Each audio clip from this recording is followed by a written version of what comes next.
Hey, this is the Naomi J Way. My name's Naomi. Welcome to my channel.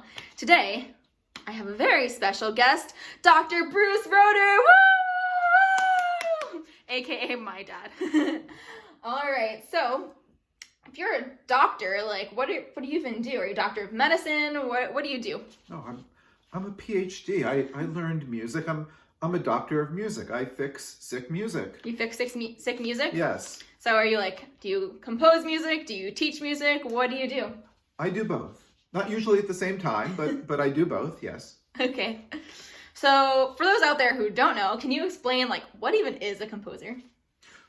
Well, a composer is someone who writes music for symphonies or writes music for other instruments or singers. That's what a composer does. So then you do all the heavy lifting. Right. And you notice we don't wear those white wigs anymore. Oh, yeah, good. We got rid of those. That was so 80s. All right. So when was the moment that you knew that you wanted to be a composer? Oh, the moment. Yeah, the exact moment. Oh, it was on June the 14th at 3:30. Who knows, you know? Right. I started composing when I was 12. Mozart composed when he was 5 years old. So, who knows? Mm-hmm. All right. Well, do you have a favorite and a least favorite composer? Well, I think my favorite composer's got to be Beethoven. I mean, he was just incredible. The way he would compose, and he was deaf too. He wound up being deaf, and yet he could still compose just the most amazing rock and music. So he's definitely up there on my list. As far as least favorite composers, I agree with you. I don't know. I've got a lot of composers I like, and there aren't too many that I can just say, ugh. Mm-hmm. So.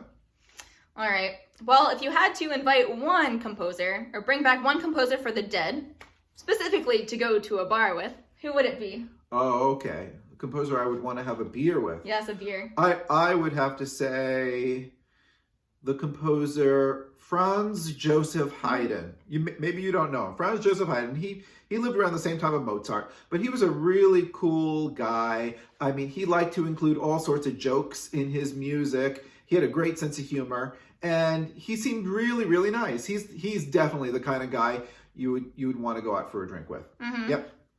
Gotcha. Got it. Well, we definitely want a fun guy there to make good jokes, so I guess Haydn's your man, guys. Right.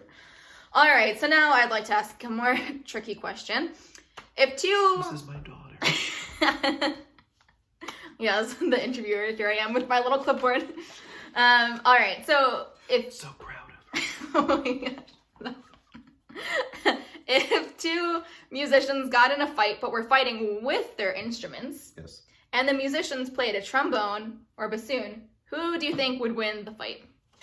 Oh, hands down, the trombonist. Trombone. Because, they've got that slide, boom, boom, like that, and the slide can come off and go like a projectile, kill the conductor right then and there. Oh, yeah. Yikes. Well, I'm sure it's happened. It's down in the history books somewhere. Absolutely. You can find it. Trombone insurance, yeah. Trombone insurance, yeah. Okay. So now for one of our last questions. Do you have any advice that you would like to give future composers out there who are watching this video? Sure. Just write as much as you can and get it into the hands of wonderful performers, and listen to it and learn from it and learn from your performers.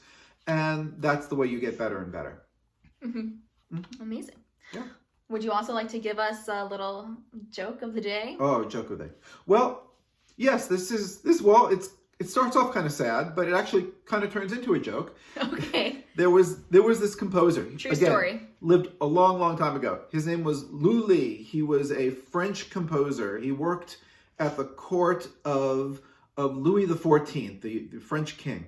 And the way you conducted back then is it's not with that little baton that you see today, but you had a long pole and you would go thump, thump, thump to keep the time right against the floor. But unfortunately for poor old Lully, he actually hit his foot one of the times, and his foot became infected, and it ultimately wound up killing him, poor Lully.